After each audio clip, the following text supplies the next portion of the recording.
नमस्कार दोस्तों, पीसीएस गुरुजी में आपका स्वागत है। दोस्तों, यूपी पीसीएस 2024 प्री पोस्टपोन हो चुका है। यह तो बड़ी खबर थी ही, लेकिन बड़ी खबर छुप गई और जो कि नंबर ऑफ सीट्स भी लगातार बढ़ रही हैं। लगभग 800 सीटें आ चुकी हैं। ऐसा माना जा रहा है कि नए सीट्स आ रही हैं। मैं फिर से बता रहा हूं आपको कि नंबर ऑफ सीट्स हैं, ठीक है। बात आज की नहीं है। अगर आप मेरे 2 महीने 3 महीने पुराने वीडियो देखोगे तो मैं उस समय भी कहा था कि इस बार नंबर ऑफ सीट्स ज़्यादा आएंगी। भले ही नोटिफिकेशन में चीज़ें कम आई हैं, बट उस समय कुछ पेपर के जो पेपर होते हैं ना, आने के कारण नंबर ऑफ सीट्स नहीं आ पाई। लेकिन नोटिफिकेशन के अंदर ये मेंशन किया होता है कि बाद में सीटें बढ़ सकती हैं। अगर आप हमारा यूपी पीसीएस का नोटिफिकेशन देखेंगे तो वहाँ पर ये चीज़ रहती है। और टेक्निकली ये रहता है कि प्री के रिजल्ट के आने तक सीट्स आती रहती हैं। हमेशा रहा है ये, हर एग्जाम में आता है कि कुछ सीटें बढ़ ही जाती हैं, कम ज़्यादा लेकिन बढ़ जाती हैं। अगर आप लोग तो बहुत से नए हैं, लेकिन पुराने जो लोग हैं, अगर आपको याद होगा, सन 2014 के अंदर 100 सीटों पर वैकेंसी आई थी नोटिफिकेशन और 1000 सीटें बढ़ी थी। भरी कितनी थी? 1000। तो कोई नई चीज़ नहीं है ये। अब चूंकि प्रॉब्लम क्या, आप में से मैक्सिमम लोग जो हैं वो नए हैं। अभी 2, 3, 4 साल से आपने पीसीएस के बारे में देखा है, तो आपको पता ही नहीं होता इतिहास क्या चीज़ है, इसीलिए आपको बिलीव नहीं होता है, ठीक है। तो 2014 में ये हो चुका है। 18 के अंदर 951 सीट्स आई हैं, यानी 4-5 साल के बाद आई हैं। और 18 के बाद अब 2024 में फिर से मास रिक्रूटमेंट आ रहा है, यानी कि बड़ी सीट्स आ रही हैं। तो 4-5 साल के अंदर धीरे धीरे करते नौकरियां इकट्ठी हो जाती हैं। तो 2024 के अंदर 800 से ज़्यादा सीटें आ सकती हैं। इसीलिए प्लीज़ तैयारी ठीक से कीजिएगा, ठीक से कीजिएगा। यहाँ पे पहली चीज़ समझ ली, तो 800 सीटें की एक बहुत ही रिलायबल सोर्स है। इसको हल्के में मत लीजिएगा और अपनी तैयारी को मजबूत करने की कोशिश कीजिएगा। अब तैयारी की बात करते हैं, तो भैया तैयारी क्या करें? प्री करें कि मेंस करें? प्री करें कि प्री प्लस मेंस करें? बहुत सिंपल बताता हूँ आपको क्या करना है। जिन लोगों को लगता है कि उनकी प्रिपरेशन लगभग 70% हो चुकी है प्री की, जिनको लगता है कि उनकी प्रिपरेशन 70% हो चुकी है, ठीक है, वो तो चले जाएं भैया प्री प्लस मेंस के पास। सीधी सी बात है। जिनकी तैयारी प्री की तैयारी 70% हो चुकी है, वो अगले 4 महीना प्री प्लस मेंस की तैयारी करें। खासकर क्यों? जैसे लेट सपोज आप अगर 4 घंटे पढ़ते हैं तो अपने को 2-2 घंटों में डिवाइड कर लें। 2 घंटे प्री पढ़ें और 2 घंटे मेंस पढ़ें। 2 घंटे प्री पढ़ें, क्योंकि देखिए प्री निकालना तो काम है, जरूरी है, वो तो है ही। प्री निकाल के काम पूरा नहीं होगा, अल्टीमेटली मेंस अच्छा करना जरूरी है। बाद मेंस आपको लगभग 3 महीने बाद हो जाएगा, ज़्यादा समय मिलेगा नहीं। और मेंस बहुत ज़्यादा सिलेबस है और आपका माइंडसेट ही अलग होना पड़ता है, किताबें अलग होनी पड़ती हैं। और आप में से मैक्सिमम लोग ऐसे हैं जिन्होंने मेंस कभी पढ़ा तक की ढंग से नहीं है, सुना है, पढ़ा नहीं है आपने, ठीक है ना। तो अगर आप चाहते हो कि 2024 में नौकरी मिल जाए या 800 नौकरियां जो बढ़ी हैं उसमें आपको कुछ आपका नाम भी आ जाए, तो आपको थोड़ा मेंस में भी जाना पड़ेगा। आप तभी जाना जब 70% से ज़्यादा आपकी प्रिपरेशन प्री की हो चुकी हो, तभी करना। 70% से कम है तो प्लीज़ फिर प्री पे फोकस करना, क्योंकि 4 महीने भी ज़्यादा नहीं होते आपको तैयारी करने के अंदर, ठीक है। कम अगर प्री अच्छा तरीके से नहीं है तो सिर्फ प्री पे ध्यान दो, अन्यथा प्री प्लस मेंस पे ध्यान दो। अब देखिए यहाँ पर क्या है, मैं आपको कुछ एक और बात बताना चाहता हूँ। जो लोग मेंस की तैयारी करना चाहते हैं, ठीक है, जो लोग मेंस, मैंने आपको एक बात बोली थी मेंस की स्ट्रैटेजी क्या। मेंस तो चलो स्ट्रैटेजी बता ही दूंगा आपको क्या करना है। आप में से 99.9% ने कभी भी मेंस नहीं लिखा होगा, कभी भी मेंस नहीं दिया है। आप में से जितने लोग वीडियो देख रहे हैं 99.9% में एक प्रॉब्लम होती है। क्या प्रॉब्लम होती है? वो प्रैक्टिकल प्रॉब्लम होती है और उसका सॉल्यूशन आपके पास होना चाहिए, अन्यथा दिक्कत आ जाती है। कुछ तो पढ़ा ही होगा, कुछ ने पढ़ा होगा, कुछ ने देखा होगा, ठीक है, कुछ ने सीरियल देखे होंगे। वहां पर एक है बाली की पावर क्या है के सामने आता है तो दूसरे आदमी की पावर 50% कम हो जाती है। यानी कि अगर 100% पावर दूसरे वाले विरोधी की है तो जैसी बाली के सामने आता है तो 50% बचती है, ठीक है। ये उसका मुझे लगता है कि यूपी पीसीएस के अंदर जब आप मेंस में आते हैं तो आपकी एफिशिएंसी भी 50% कम हो जाती है। ऐसा क्यों होता है? देखिए, मान लेते हैं कि मेंस का पेपर स्टार्ट हो गया, ठीक है, मेंस के पेपर स्टार्ट हो गया। पहले दिन आपका जो पेपर होता है वो होता है हिंदी और ऐसे। आप गए, आप सुबह नहा धो के गए, 9 साढ़े 9 बजे स्टार्ट हुआ पेपर।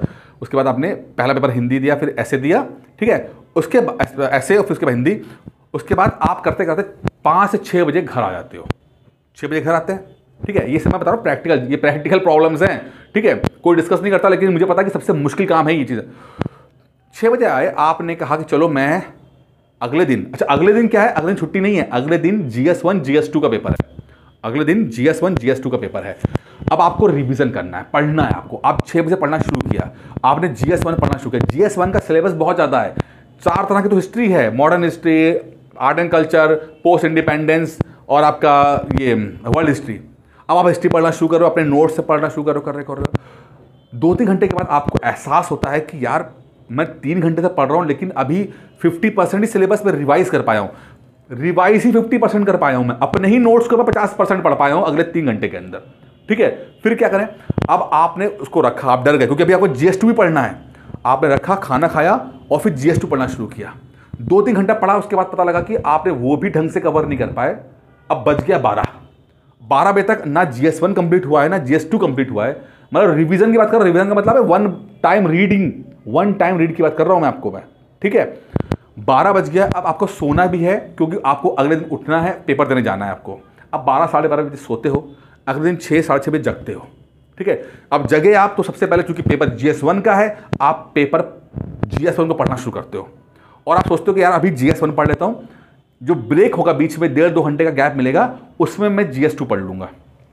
आप पढ़ते हो, सेंटर पे आते हो, GS1 का पेपर देते हो, 3 घंटे के बाद एग्जॉस्ट हो जाते हो। जैसे बीच में ब्रेक आता है, उस ब्रेक में आप, क्योंकि आप 3 घंटा पढ़ लिख के आए हो तो आपका दिमाग काम नहीं कर रहा होता है, ठीक है। आप चाय वाय पीते हो, थोड़ा रिलैक्स होते हो, थोड़ा पढ़ने की कोशिश करते हो, आधा घंटा पढ़ने के बाद आप हार जाते हो, कहते हो कि यार छोड़ो, देखा जाएगा, जो होगा देखा जाएगा, और बिना पूरा रिवाइज किए आप GS2 का पेपर देते हो।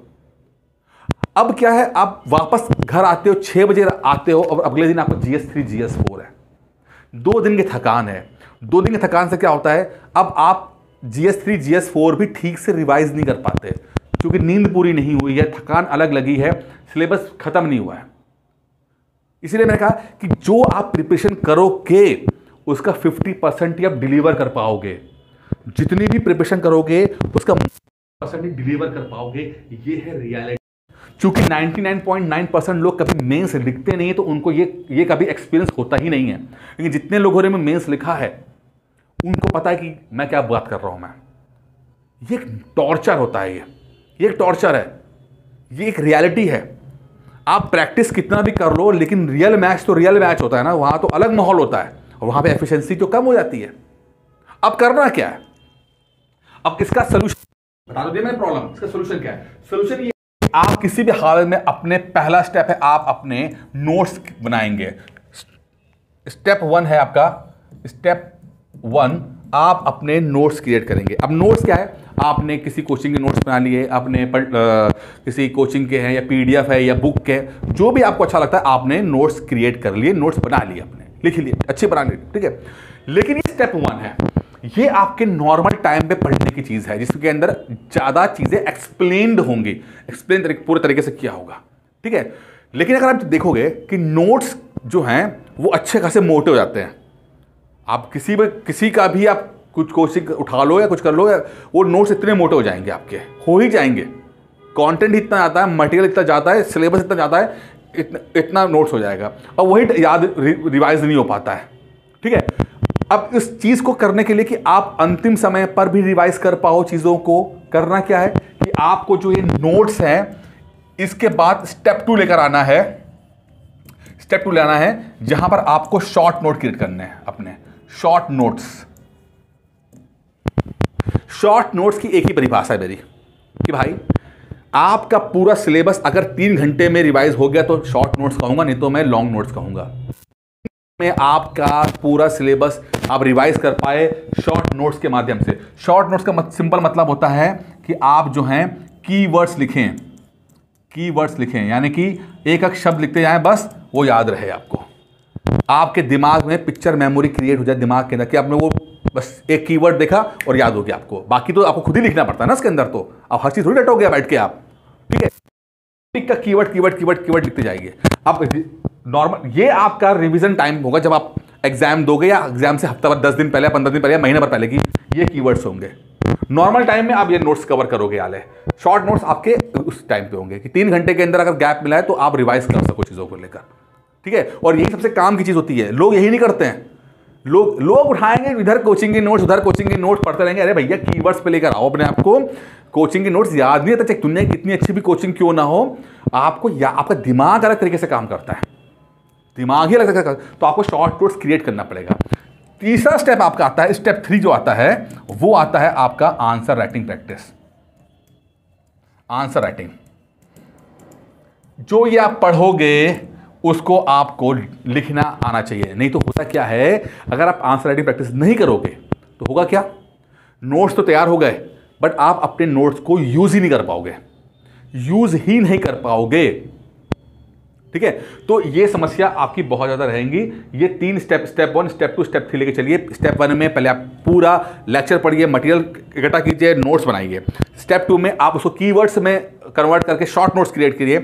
और तीसरा लेवल है आंसर राइटिंग प्रैक्टिस करिए, जैसे कि जो भी आपने पढ़ा है वो याद कर सको, और 8 मिनट में 8 नंबर क्वेश्चन और 11 मिनट के अंदर आप 12 नंबर के क्वेश्चन को लिख सको। जो आपने नोट्स बनाए हैं उसको आप अल्टीमेटली जो लिखा होगा उसी के हिसाब से नंबर मिलेगा। आपने कितनी मेहनत किया वो मैटर नहीं करता। समझ में आ गया यहां तक, ठीक है। तो आपको इस तरह से अपनी प्रिपरेशन करनी है। अब जो लोग 7th मेंस पे जा रहे हैं तो उनका प्री प्लस मेंस के लिए मैंने कोर्स स्टार्ट किया है। प्री प्लस मेंस के लिए 8 महीने का कोर्स है ये, ठीक है। आप इसको कर सकते हो। आप इस नंबर पे कॉल करना, पहले मुझसे आप डिस्कस करना, ठीक है। पहले आप मुझसे डिस्कस करेंगे, देन आप, अगर आपको कोर्स सही लगे, आपको जो मैंने थॉट प्रोसेस बताया, क्योंकि मैंने जो चीज़ें बताई हैं ये अपने सभी स्टूडेंट से करवाता हूं मैं। शॉर्ट नोट्स बनवाना, नोट्स तो मैं खुद देता हूं मैं आपको, शॉर्ट नोट्स लेक्चर के साथ ही short notes, then answer writing practice. सिर्फ आंसर राइटिंग प्रैक्टिस कहने से नहीं होगा भाई, उसके लिए पहले आपके पास एक सिस्टम होना चाहिए, एक मटीरियल होना चाहिए। क्या आंसर, कोई आप शेक्सपियर बनना, आपको कालिदास बनना आपको, जिसको देखो आंसर राइटिंग प्रैक्टिस। अरे आंसर राइटिंग प्रैक्टिस किसकी करोगे भाई, कंटेंट तो आपके पास होना चाहिए ना, ठीक है। तो इस नंबर पे कॉल कीजिएगा, आपको प्री प्लस मेंस के लिए जो 8 मंथ का कोर्स है वो आपको मिल जाएगा इसके अंदर। इसमें मैं आपको प्री प्लस मेंस दोनों दे दूंगा आपको मैं, ठीक है। 8, और ये बहुत इंपॉर्टेंट है, 2000 सीटें आ रही हैं, चांस मिस मत कीजिए। अपनी तरह से पूरा कोशिश कर लीजिए कि आप उसको कर पाओ। बाकी इस नंबर पर कॉल कीजिए, जो भी होगा पहले डिस्कस करेंगे, उसके बाद आपको अच्छा लगे तो ज्वाइन कर सकते हैं। इस वीडियो में इतना ही था, धन्यवाद।